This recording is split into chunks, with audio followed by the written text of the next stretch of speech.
Resident Evil Requiem changes everything for Nintendo Switch 2. This isn't just a simple port, this is a statement.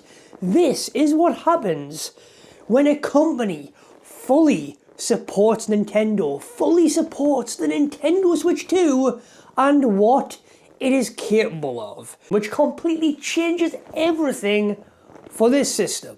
Let's get into it.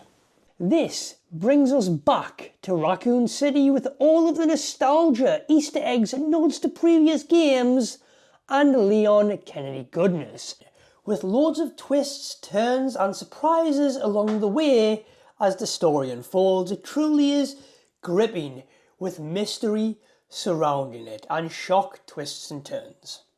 This dude has literally been chiseled by the gods, aging like a fine wine. He has seen it all, done it all, been through it all, and here he is again, 30 years older, aging gracefully. You play as two protagonists, Grace Ashcroft and Leon S. Kennedy.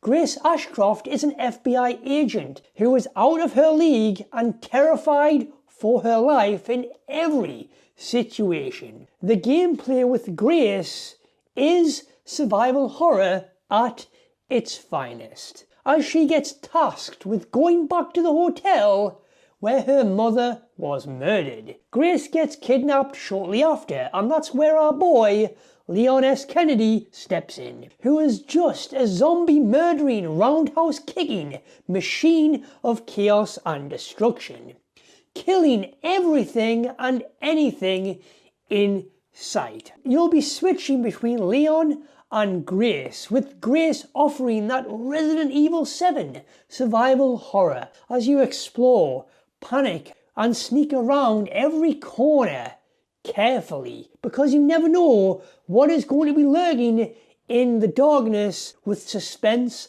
and tension as you explore these dark abandoned halls with panic in her breath, not knowing what is lurking around every corner. And it gets very claustrophobic and the atmosphere is chilling. There is jump scares and at times it did make me jump. The tension builds as you explore, armed with a flashlight, a lighter, and you'll be able to find weapons and knives along the way with very limited ammo, so use them sparingly. And there's also this injector that makes the zombies explode, which is truly satisfying. And you'll also be collecting blood samples to craft with, which is a little strange, by combining them to craft bullets and explosive injections. And the zombies just go about as if they were still working and on shift. And they also talk, which is truly unsettling and terrifying. Use the environment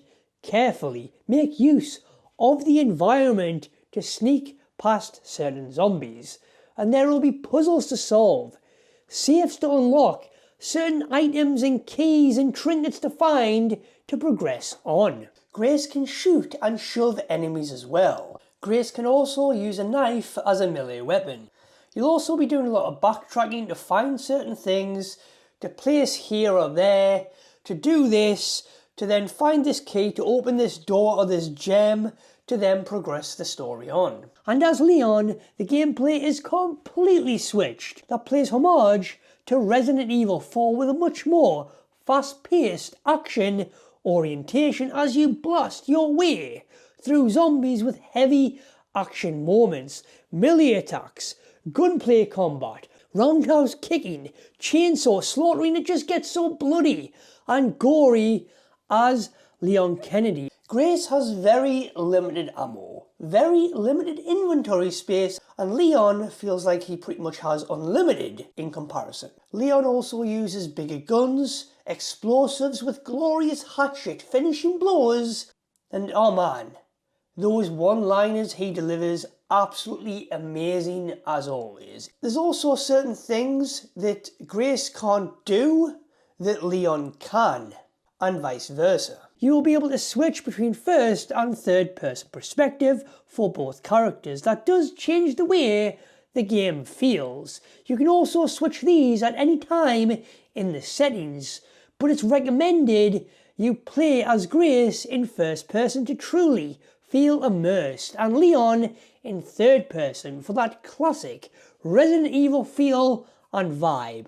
And that's exactly how I'm playing it. It's the perfect balance of survival, horror and action, with old school Resident Evil mixed with new school Resident Evil. There is something there for every type of Resident Evil fan, playing it safe between the two styles. And I'm going to say this is the best Resident Evil game ever made. Now let's get into the Switch version. I have it on both the PlayStation 5 and the Nintendo Switch 2. And my favourite version is of course the Nintendo Switch version, because just look at this. This completely changes things for the Nintendo Switch 2 going forward, because now this is going to be taken as a serious contender. This is going to be taken as a serious system, and the Switch version of this game has got high ratings across the board when it comes to reviews.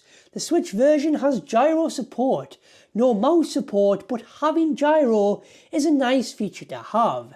And you can also get amiibos for this game as well that will unlock a weapon skin in the game. This game targets 60 frames per second, which is just absolutely amazing, with amazing shadows, reflections and full HDR. This has all of the trimmings, with 540p when docked and 360p in handheld mode. It plays identical and feels identical and looks identical to the other versions.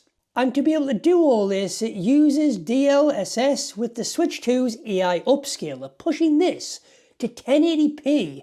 That makes this game stand tall with the other versions. When comparing them side by side, it still looks crisp and sharp, with very impressive clarity that offers the absolute best Nintendo Switch 2 visuals and graphics that I have ever seen with any game on the system so far, any Switch game so far. But saying that though, the hair has always been a problem for Switch. Close up, you can tell there is some blur there on the hair, and it doesn't look as good as the other versions, but that is about it. I mean, come on. This is Resident Evil Requiem on a handheld console. It's an absolute miracle that this game is releasing the same day and date as the other versions. It is absolutely insane that we have a mainline Resident Evil game releasing day and date as the other versions. It's a milestone for Nintendo. It is a milestone for Nintendo Switch. It has been a long time coming now since we have had a proper mainline Resident Evil title on a Nintendo platform that is this good. That is a mainline game, and here we are in 2026. It still blows my mind thinking that I am playing this game on a Nintendo platform. Things truly are changing at Nintendo. Things truly are changing with the Nintendo Switch 2. And it's the handheld portability of it all. Being able to play this game on your TV or in your hands wherever you go is truly something special. And this game does feel special on Nintendo Switch 2. Some of the edges. Check it out.